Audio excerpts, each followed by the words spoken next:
안녕하십니까. 매일 소상공인을 위한 강의를 드립니다. 메소드 특강을 담당하게 될 농업법인 조율 대표 공인노무사 김소리입니다. 반갑습니다. 본 강의를 시작하기 앞서서요. 이번 강의는 코로나19 방역 지침을 철저하게 준수하였음을 안내해 드립니다.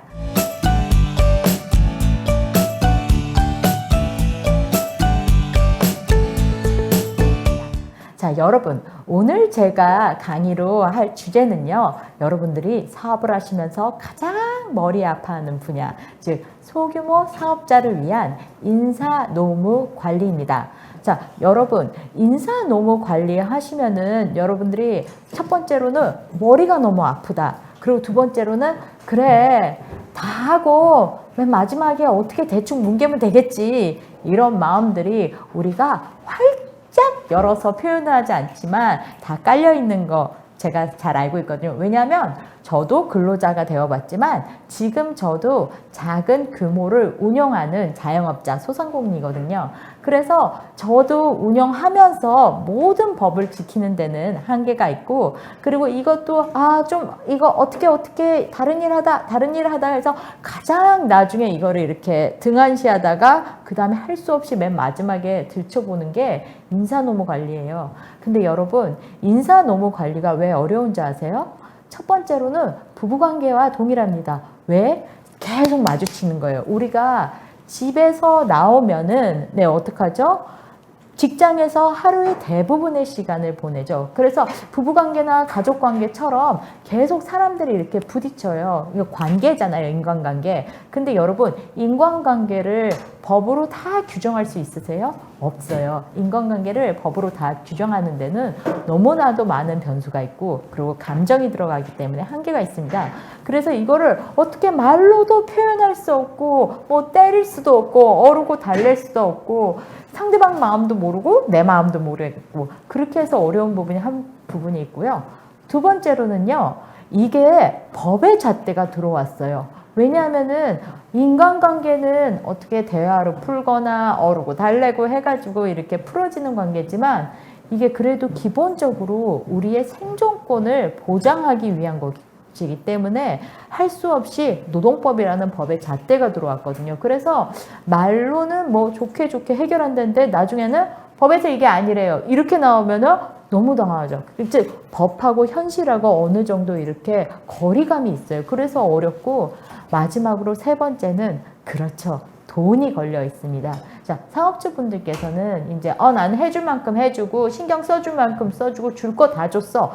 이렇게 말씀하시고, 근로자분들도 네, 저 받을 거 다 받았어요. 이렇게 말씀을 많이 하십니다. 근데 여러분, 줄 거 다 주고 받을 거 다 받았다라고 생각하지만, 이렇게 우리가 일한 대가로 돈을 줄 때도요, 그 돈에 각 돈별로 이름이 있거든요. 그거를 임금의 항목이라고 해요. 그래서 법에서는 우리 단순히 일했어야 할 때 일한 대가뿐만 아니라 복리후생성 수당, 그 다음에 우리가 좀 더 일을 많이 했어요. 가산임금. 이것처럼 여러 가지를 정해서 이름을 정해놨거든요. 그래서 그 돈에 있어서 서로 분쟁을 피하라고 이름을 정하고 그 다음에 규칙을 정했는데, 맨 앞에도 말씀드렸지만 그 돈에 대해서 여러분들이 난 줬어, 난 다 받았어 이러지만 법에서 주라는 대로 제대로 안 줬기 때문에 이렇게 싸움이 나거든요. 그래서 오늘은 제가 이제 조금은 여러분들이 후순위로 밀어놓은 이 소규모 사업자를 위한 인사노무 관리에 대해서 쉽게 한번 설명해 드릴게요. 그리고 여러분, 우리가 이렇게 모든 일이 다 사람이 하는 일이잖아요. 어렵지 않아요. 그냥 제가 항상 우리 사업주분들이나 근로자분들한테 말씀드리거든요. 우리가 서로에 대해서 감정이 있거나 뭐 미움이 있거나 그런 게 아니라 잘 몰라서, 사실은 저희도 법이 너무 빨리 개정이 되기 때문에 최신법을 다 숙지를 못하고 나중에 거래처에서 문의가 들어왔을 때 그때서야 법이 개정됐네 이런 경우도 많거든요. 저희 같은 전문가들도 그런데 하물며 일선 사업장에서는 얼마나 어려우시겠어요. 그래서 오늘은 그렇게 어려움을 이제 여러분들이 겪고 있는 걸 제가 충분히 공감해서 가장 쉽고, 그리고 지금 당장 바로 확인해야 될 필수적인 내용을 압축해서 한번 진행해 보겠습니다. 자, 장표 하나 바꿔볼게요. 자, 여러분, 상시 근로자별 적용 규정. 이거는요, 저희가 이제 노동법을 사업주분들이나 근로자분들한테 할 때 어떤 노무사님들이든지 가장 첫 시간에 하는 거거든요. 즉 우리가 사업장 내에서 근로자 수별로 적용되는 규정이 모두 달라요. 그래서 그걸 갖다가 이제 작은 규모 사업장은 대기업에서 적용되는 걸 다 적용하기는 어렵잖아요. 그래서 작은 규모는 작은 규모대로 원래 적용돼야 될 법사항 중에서 일부를 적용 제외시키고 그다음에 근로자 수가 많으면 많을수록 이제 적용 규정이 많아져요. 근데 우리가 여기서 상시 근로자라고 하거든요. 이때 말하는 상시는 뭐냐면은 쉽게 말하면 월 평균 우리 사업장에서 가동하고 있는 근로자 수를 얘기해요. 그러면은 상시 근로자 수는 어떻게 구하냐면요. 여러분들이 4대 보험에 가입된 사람을 기준으로 하는 거 아닌가요? 아닙니다. 노동법은요, 4대 보험 같은 거 몰라요. 왜냐하면 4대 보험은 복리후생성, 즉 저희가 사회복지 차원에서 이렇게 제공하는 거, 그래서 월급에서 어느 정도 차감해가지고 이거를 나중에 사회복지적 차원에서 이렇게 적립하는 일종의 보험금이거든요. 그러면 우리 노동법에서 평균 근로자 수는 진짜로 근로자로 인정되는 사람들이 매일매일 우리 현장에 투입된 게 몇 명이냐, 월 평균 얼마 들어갔느냐 이걸 보거든요. 그래서 여러분 이렇게 생각하실 거예요. 그러면은 우리가 정기적으로 정규직만 해당되나요? 아닙니다.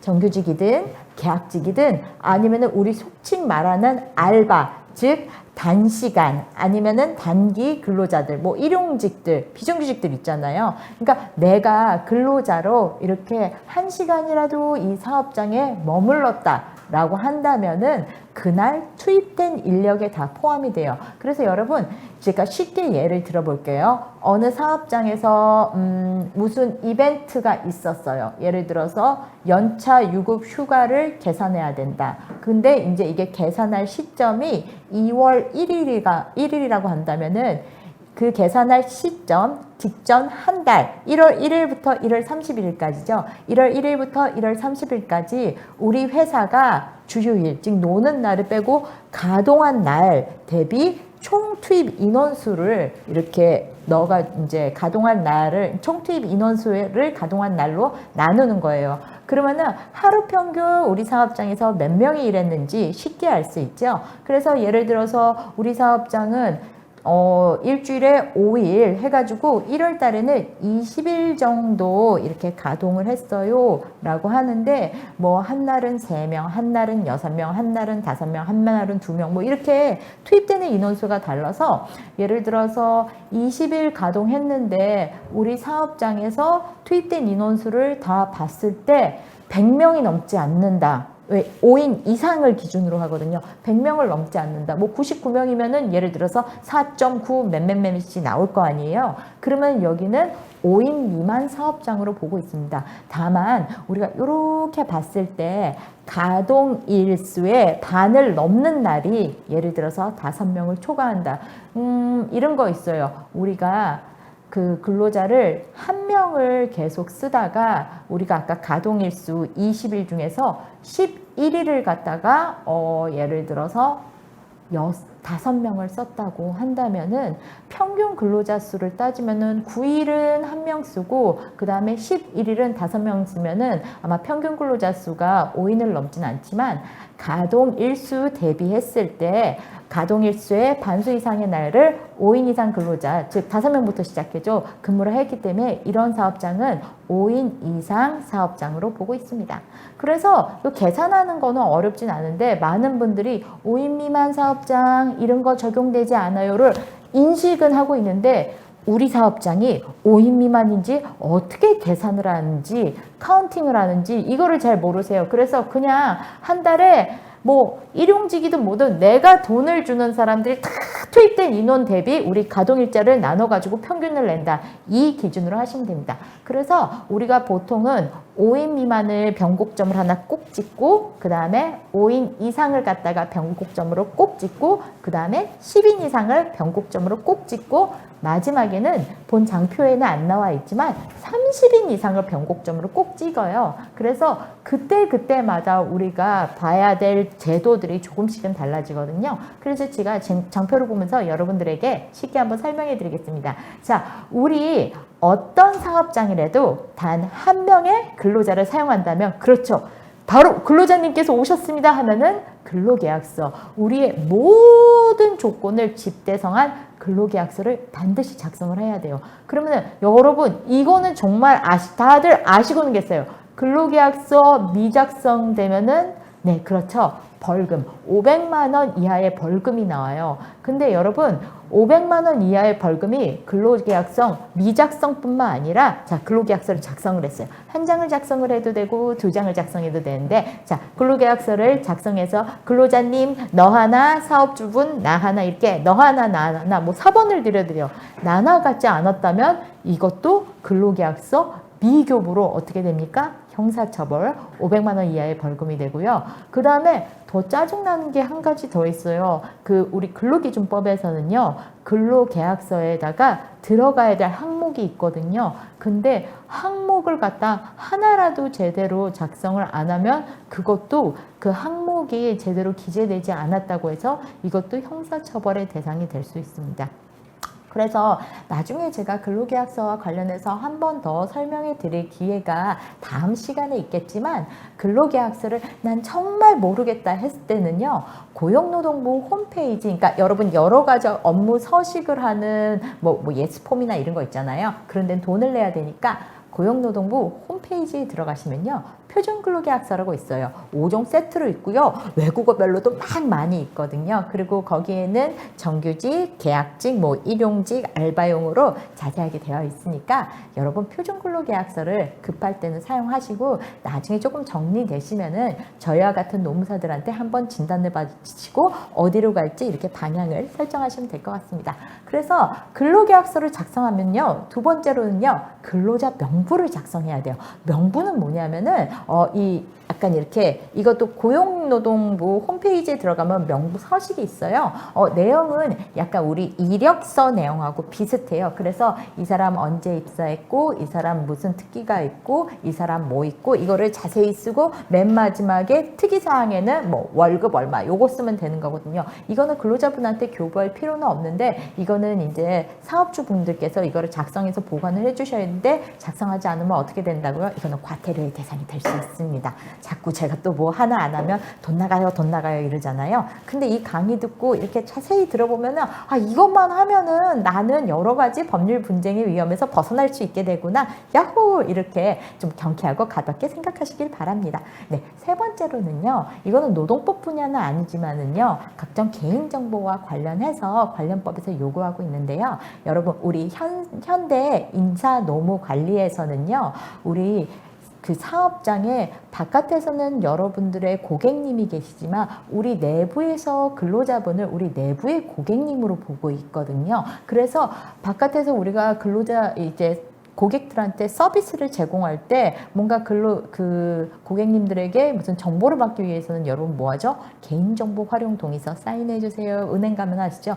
마찬가지로 우리 내부의 근로자분들도 여러분 입사하거나 그러려면 처음에 뭘 달라 그러죠? 그렇죠. 통장 사본하고 주민등록등본. 왜? 월급 줄 거하고 이 사람 주민등록번호를 알아야지 사대보험을 처리하든지 아니면은 사대보험 처리가 조금 어려우신 근로자분들은 편법으로 사업소득자라고 처리했는데 이거는 이 주민등록번호가 있어야 되잖아요. 외국인은 외국인 등록증이나 그런 게 필요하기 때문에 이게 다 근데 여러분 개인정보잖아요. 그래서 이거를 갖다가 우리가 사업상에 필요해서 활용을 하는데 동의하시겠습니까? 라고 해서 개인정보 활용 동의서도 받고 있어요. 자, 그러면요.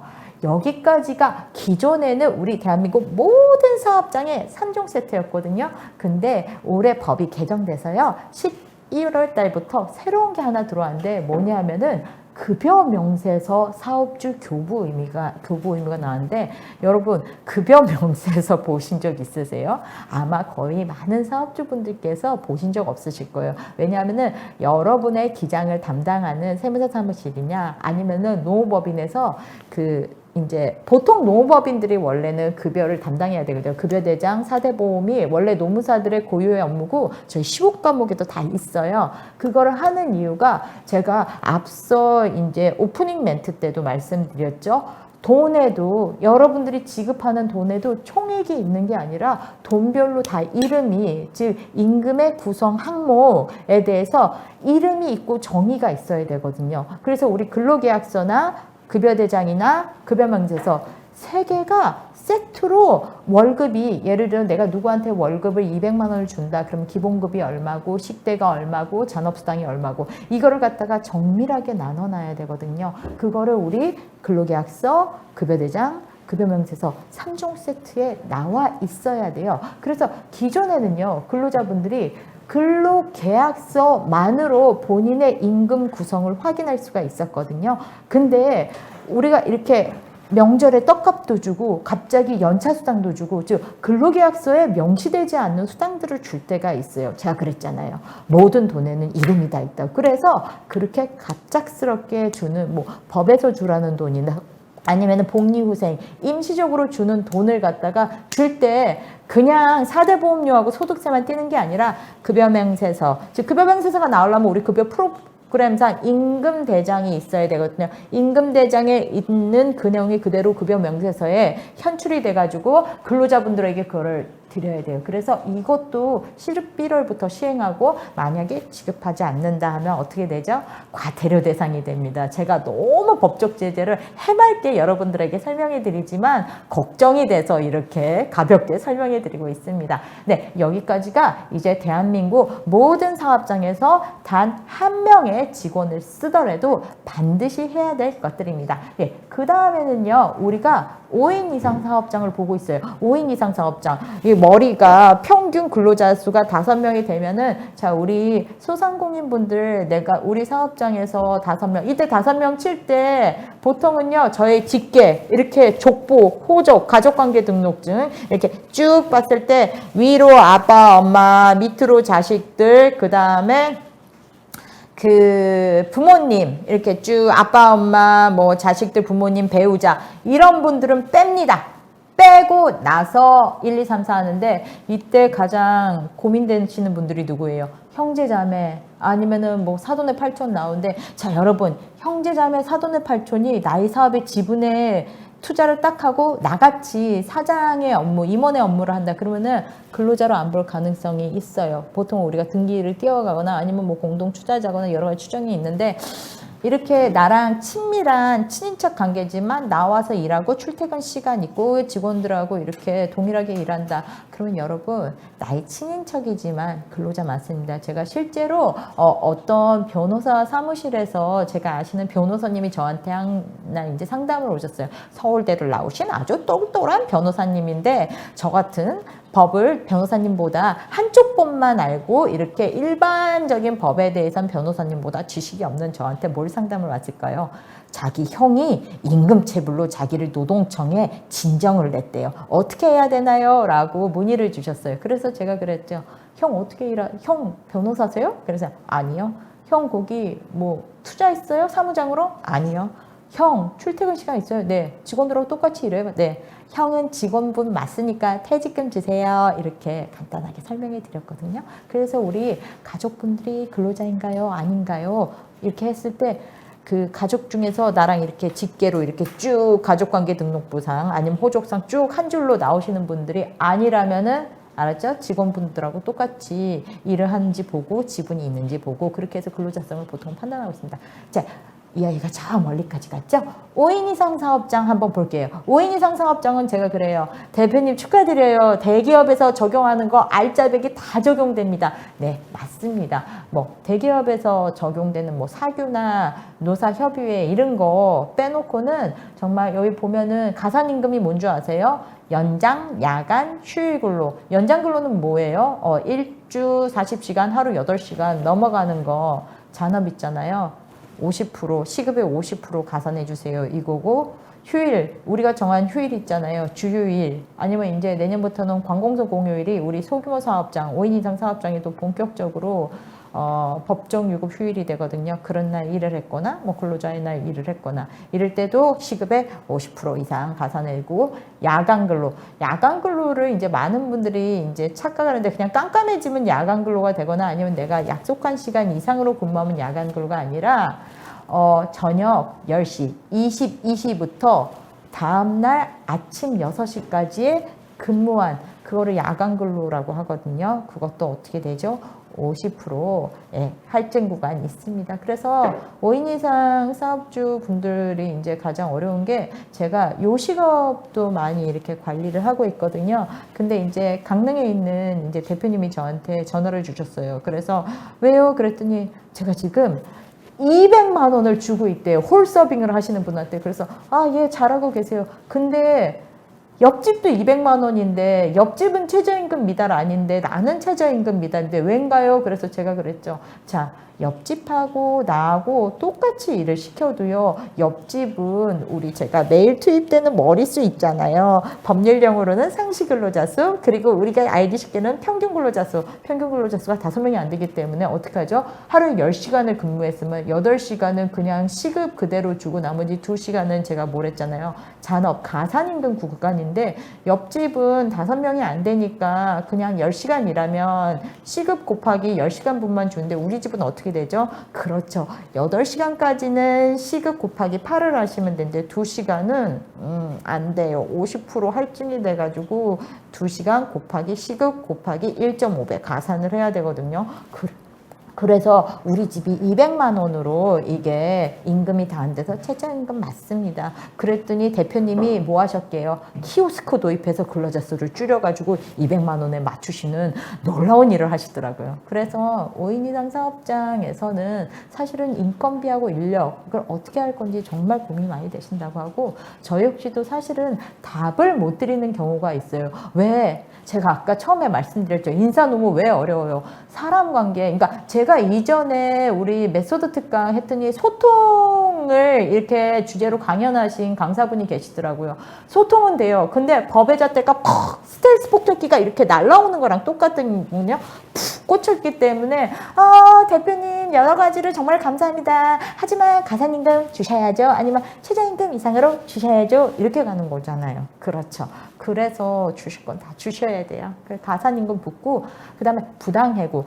우리 나중에 제가 기회가 되면 설명드리겠지만, 직원하고 이별을 서로 안 맞으면 어떡합니까? 이별을 해야 되는데, 여러분, 부부관계가 이별을 할 때 절차 복잡하죠? 맞습니다. 제가 부부관계랑 정말 유사하다고 하는데, 우리도 이별을 할 때 나는 버틸 거야. 난 널 쫓아낼 거야. 이렇게 하면 어떻게 하죠? 좋아. 부부관계에서 우리 소송해 이러잖아요. 맞습니다. 여기도 사업주는요, 해고할 수 있는 권한은 있어요. 너 나가 이렇게 하는데, 해고를 하면 어떻게 되죠? 당장 근로자님께서 먹고 살 게 없단 말이에요. 우르르르르 이제 요즘 선선하게 가을바람이 오고 있어서 제가 추위를 많이 타거든요. 춥습니다. 근로자분들 안녕. 이렇게 되면 당장 이 코로나에 먹고 살 것도 없고 이분들도 힘들거든요. 그러면 해고를 당하면 어떻게 됩니까? 그 해고에 따라서 절차들이 있어요. 근데 그 절차를 제대로 지키지 않으면은 그 지역마다 노동위원회라는 곳이 있거든요. 한마디로 재판을 받을 수 있는 거예요. 행정심판인데 재판을 받을 수 있는 곳인데, 5인 이상 사업장에서는 그 소속 근로자가 내가 만약에 해고를 당했는데 그 해고가 뭐 내용상, 절차상, 양형상 부당하다라고 하면은 재판을 이렇게 소송을 제기하듯이 노동위원회에 구제 신청을 할 수 있는데, 이때 노동위원회 구제 신청은요, 첫 번째로 재판보다 빠르게 한두 달 안에 끝내고요. 두 번째는 이거를 만약에 졌을 때는요, 형사처벌하고 과태료가 나오게 되어 있어요. 졌을 때 만약에 노동위원회에서 이렇게 하세요 하는데 안 하면은 재판보다도 훨씬 강력한 제재 조치가 있어요. 그리고 마지막으로는 재판은 이렇게 어려우면 변호사를 선임하고 해서 참 어려운 일이 있잖아요. 비용적으로. 근데 노동위원회는 근로자한테 일정 월급 이하면은요, 국선 노무사나 국선 변호사를 붙여주거든요. 그래서 근로자가 이 부분에 대해서 다투는데 국가에서 조력을 많이 해줘요. 그래서 사업주분들이 그냥 단순히 해고를 했을 때 그 리스크가 어마어마한데 5인 미만 사업장을 직원을 해고를 했을 때 그 직원이 해고에 대해서 다투기 위해서는 법원 가면 되는데 이 노동사건 특성상 되게 어렵고 되게 오래 걸리거든요. 6개월 이상 걸린단 말이에요. 그러면 법원을 갈 확률이 있을까요? 없어요. 그래서 5인 미만 사업장 같은 경우는 보통 해고의 자유가 있다고 우리가 그냥 속칭 해고의 자유가 있다. 그렇게도 인식하는데 그렇게 하는 게 아니라 그냥 노동위원회에서 다툴 수 없기 때문에 그냥 해고에 대해서 이렇게 조금 더 용이하다. 법률적으로 분쟁이 많이 발생하지 않는다. 이렇게 생각하시면 되고요. 5인 이상 사업장은 조금만 이상하면은 노동위원회에서 또 하고 공문 하나 날라옵니다. 자, 노동위원회 사건 접수했습니다. 답변서 제출하세요. 친절하게 공무원님께서 하기 때문에 이것도 이제 여러분들이 어느 정도 부담이 될 겁니다. 그 다음에 가장 저한테 문의 많이 주시는 거예요. 가산임금은 우리 전주님들, 우리 사업주님들께서 정말 인식을 많이 하고 계세요. 근데 연차 유급 휴가, 그냥 사업장에서 숨만 쉬면은 별로 일을 열심히 하는 것 같지 않은데 제가 휴가를 줘야 되나요? 우리가 이제 워라밸, 일가정 양립, 일생활 균형의 이제 기조가 이렇게 더 이렇게 커지면서 대한민국이 OECD 국가에서 아시죠? 최장시간 근로라고 해가지고 근로시간 단축해서 현행법상 일주 맥시멈으로 52시간까지만 근무할 수가 있어요. 근데 중요한 거는 5인 이상 사업장이 이렇게 연차 유급 휴가를 부여를 하라고 그러니까 많은 분들이 헉 해가지고 이 휴가를 이렇게 예전에는요, 만 1년 이상 근무하면 연차 유급 휴가가 발생했거든요. 근데 지금은 한 달 만근, 개근했을 때 한 개씩 만 1년 미만에도 따박따박해서 최대 11개가 발생하고 만 1년 이상일 때는 15개가 발생해요. 그래서 연차 유급 휴가 관리 어떻게 소진해야 되는지 이것도 정말 머리가 아프니까 여러분 이제 내가 5인 미만에서 5인 이상으로 넘어갈 거다라고 생각했을 때는 저희가 딴 것보다도 가산임금, 그 다음에 연차 유급 휴가 이 두 가지는 챙겨서 가세요 라고 말씀드리고 있습니다. 그리고 마지막으로 10인 이상 사업장에서는 이제 취업 규칙 이렇게 하면 되고요. 장표 되게 많았는데 지금 제가 앞부분에서 다 설명을 드렸기 때문에 이 뒷부분은 우리 또 가벼운 마음으로 한번 또 달려보겠습니다.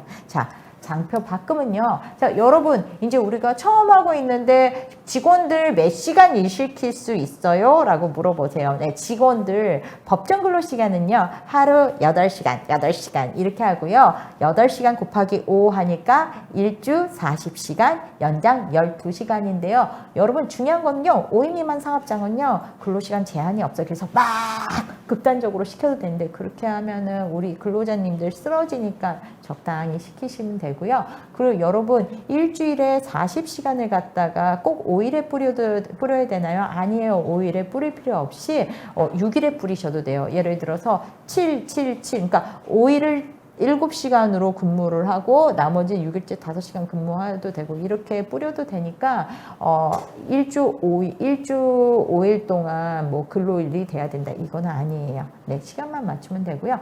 여러분 이제 우리가 이제 몇 년 동안 일주 52시간입니다 라고 해가지고 계도 기간을 3, 4년을 이렇게 거치고 그 다음에 사업장 규모별 우리 노동계에서는 규모라는 게 머릿수로 하거든요. 매출 그런 거 몰라요. 상시 근로자 수로 사업장 규모로 보고 있는데 500인 이상 사업장, 300인 미만 사업장은 전년도 2020년 1월 1일부터 일주 52시간 시행이 됐고요. 5인 이상 사업장, 많은 분들이 시청하고 계실 수 있어요. 소상공인 분들 중에서 5인 이상 사업장 참 많으시죠?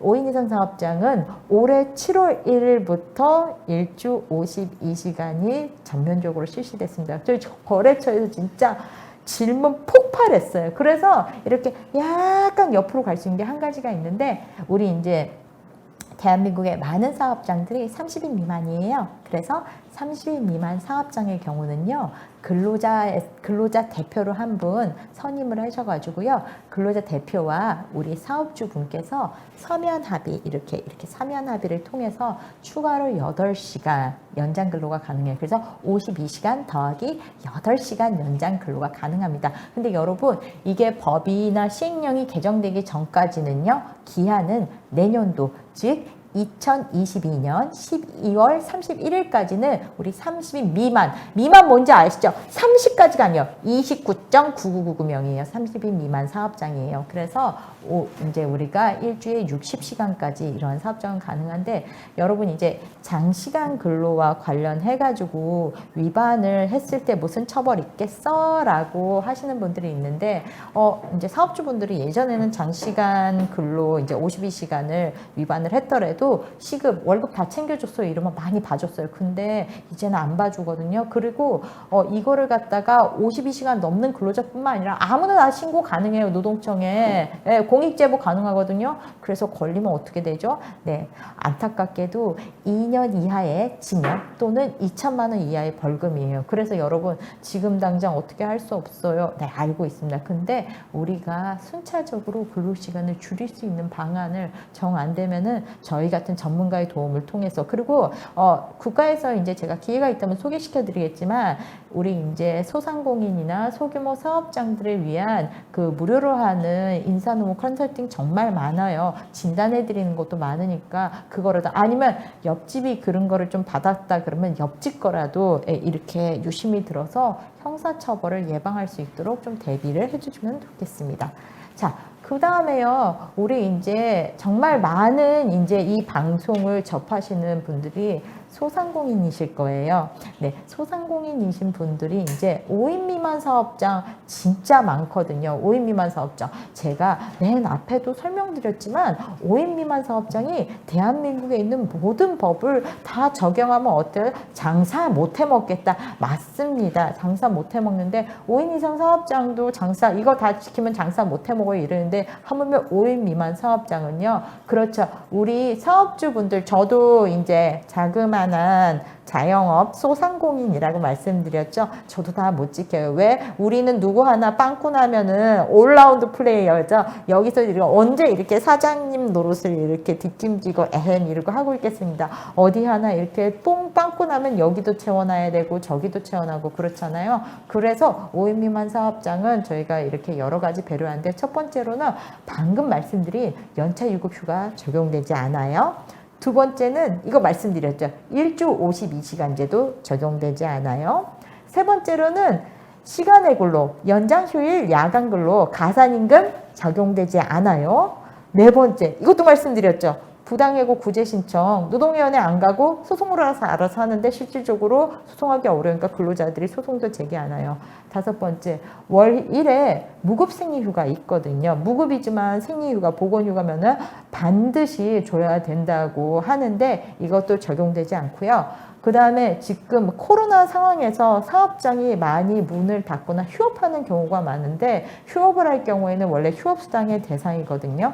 근데 휴업수당도 소규모 사업장, 5인 미만 사업장에서는 적용되지 않습니다. 그래서 이런 것들 조금만 숙지해 주시기 바랍니다.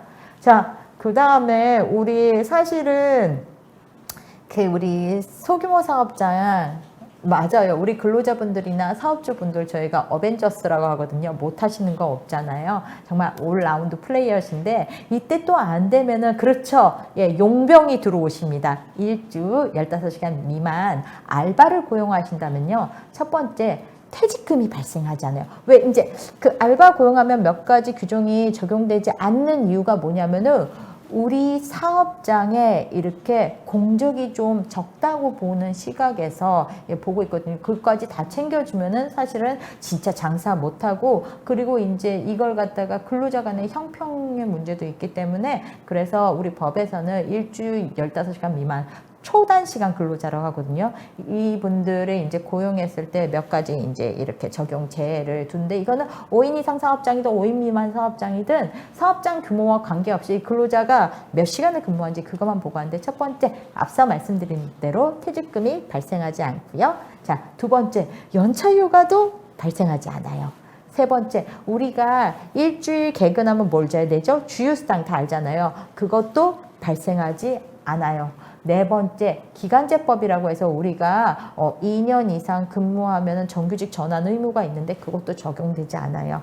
그 다음에 우리가 일주 15시간 그리고 한 달 60시간 미만 근무하는 근로자 같은 경우에 계속 근로해도 되지만 이 초단시간 근로자 같은 경우에는 고용산재는 들어가지만 가장 보험료가 센 국민건강보험료가 적용되지 않아요. 그래서 이거 모르고 초단시간으로 신고해야 되는데 일용직 신고하시는 분들이 있거든요. 2달만 되면은 국민하고 건강보험공단에서 고지서 날라오니까 입증하셔야 되고요. 네, 고용보험은 계속 가입을 해주셔야 됩니다. 네, 그 다음에 우리 청소년분들, 청소년들 하는데, 우리 청소년들은 만 15세 이상, 즉, 중학생까지는 그냥 취업이 안 된다라고 생각하시면 되고요. 청소년들을 조금 보호해줘야 하기 때문에 첫 번째로는 우리 청소년을 고용하는 사업장에서는요, 우리 청소년이라는 걸 입증하기 위해서는요, 가족관계 증명서나 뭐 주민등록 등초본 이거 받아 놓으셔야 되고, 두 번째는요, 근로계약서 자체는 그 청소년하고 이렇게 작성하지만 이 아이가 여기서 근무합니다라고 해서 부모님이나 후견인 동의서 있거든요. 이거 표준근로계약서 양식에 동의서 양식도 같이 있어요. 그래서 그 동의서 받으셔야 되고요. 세 번째, 우리 아이들은요, 성인들은 법정근로시간 하루 8시간이었죠. 우리 아이들은 하루 7시간이 법정근로시간이고요. 하루에 잔업을 1시간. 그래서 우리 아이들은 법정근로시간이 성인은 40시간이라면 우리 아이들은 35시간이고요. 성인은 잔업이 얼마가 가능하죠? 12시간 가능하죠? 우리 아이들은 하루에 1시간에서 5시간. 그래서 성인은 52시간, 아이들은 40시간. 네, 만 15세에서 18세 사이에 있는 우리 고등학생이라고 생각하시면 됩니다. 네 번째로는 근로계약서 부모님이나 후견인들이 대신 체결하면 안 돼요. 노예계약화되기 때문에 이건 하는데 다만 이 업종이 우리 아이의 성장을 저해한다 해서 이 부모님들이나 후견인 고용노동부 장관에서 근로계약 해지권이 있고요. 그 다음에 뭐 요즘 하는 뭐 시차 출퇴근, 탄력적, 선택적 이런 유연근로시간제 아이들은 적용되지 않아요. 왜냐하면은 중수업 들어야 되잖아요. 학교 가야 되기 때문에 적용되지 않습니다. 네, 그래서 근로자 채용에서 퇴사 시에 체크포인트 이게 거의 다 나오는 건데요. 채용을 할 때는요, 근로조건 전반이 어떻게 되는지 한번 지금 있는 우리 재직자하고 신규 채용 예정자 점검하시고요. 두 번째는요, 근로시간을 기반해서 임금 설계, 네, 기본급 등 수당을 분석 좀 해주셔야 되고요. 세 번째는 아까 말한 근로계약서 등 서류 좀 갖춰 놓으셔야 되고요. 네 번째는요, 이 친구가 들어오면은 우리 고용지원금들 받을 수 있는 대상이 되는지 사업주 지원금이겠죠. 아니면 근로자들 이제 오래 근무하라고 내일 채용 공제 같은 거 있거든요. 대상인지 한번 확인해 보시고요. 우리 이제 근무하는 도중에는요, 그렇죠. 쉬는 시간이나 노는 날이나 아니면은 뭐 연차나 이런 것 좀 체크해 두시고요. 그 다음에 직장 내 괴롭힘 예방을 하셔야 됩니다. 마지막으로 퇴사할 때는요, 돈 관리 정말 잘 해주셔야 되고요. 그 다음에 이렇게 나갈 때 서류 같은 거 잘 이제 점검해 주셔야 됩니다. 자, 지금 우리 유튜브에서요, 이제 제가 빠르게 진행했는데 질문이 들어왔어요. 경청해 주셔서 감사합니다. 네, 그렇죠. 맞아요. 인사 너무 제일 어려운 것 같아요. 저도 어려워요. 저도 얼마 전에 직원님께서 퇴사했는데 고민 많이 했거든요. 저도 많이 속상했어요. 어려워요. 그 다음에 근로자가 부당하고 생각하면 노동부에 어떤 서류가 필요하나요? 여기서 근로자가 부당하다니까 근로자의 행동이 부당하다는 건가요? 그러면요, 근로자의 행동이 부당하다고 하면은 이제 근로자가 여러 가지 요즘 가장 직장 내 이제 사업장에서, 그러니까 제가 생각할 때는 이 질문의 포인트가 사업장에서 뭔가 안 맞아가지고 근로자분들하고 분쟁이 있을 때 사업주의 입장에서는 이 근로자가 하는 행동이 부당하다고 하면은 노동부에 어떤 서류가 필요하냐가 아니라 여러분 지금 가지고 계시는 근로계약서나 이 근로자분께서 여태까지 수행한 업무나 이 업무 내역, 카톡인지 문자인지 아니면 서류든지 했을 때 이게 뭔가 미스가 났구나, 아니면은 이게 뭔가 문제가 됐을 때 그 여러 가지 정황이나 그 필요한 증빙 서류들 있잖아요. 그런 거를 좀 같이 준비해서 노동부에서 이제 노동청 내지는 노동위원회에서 호출 오면은 그 자료 들고 가셔야 됩니다. 네, 증빙할 수 자료 있나요? 첫 번째, 그러니까 근로계약서는 근로시간하고 임금이 적혀 있잖아요. 네, 그거를 정확하게 해야 되는 게 나는 정확한 시간에 일을 시켰고 줄 거를 다 줬다라는 걸 하기 위해서 그 다음에 근로계약서상에는요, 휴게 시간도 나와 있거든요. 봐라, 너 이 시간에 쉬지 않았느냐. 그리고 근로계약서는요, 무슨 일 하는지도 다 나와 있어요. 그래서 가장 먼저 증빙할 서류가 근로계약서 많이 가져가고요. 그 다음에 사대보험 가입 내용 가져가고요. 그 다음에 이제 이 근로자가 조금 하는 행동이 부당했거나 이 근로자가 하는 게 좀 법에 맞지 않다. 그러면은 요즘 방금도 말씀드렸지만 SNS 상에서 왔다 갔다 한 서류나 이메일 서류, 업무 일지 이런 걸 가져가서 이 근로자가 지금 주장하는 게 왜 부당한지를 갖다가 입증하는 자료로 저희가 많이 사용하고 있습니다. 이제 온 질문은 다 이제 제가 이렇게 마무리를 하겠고요. 오늘 이제 처음에 시작할 때 조금 제가 지연을 했어요. 네, 그래도 짧은 시간 동안 제가 여러분들에게 전달하고 싶은 내용을 모두 전달해서 참 다행입니다. 메소드 특강 오늘 참 재밌으셨나요? 네, 오늘 강의를 통해서 여러분 사업에 많은 발전 도움이 됐었으면 좋겠습니다. 다음 시간에도 기회가 있으시면 한 번 더 찾아뵙겠습니다. 네, 이상으로 노무빈 조율 대표 공인노무사 김소리였습니다. 감사합니다.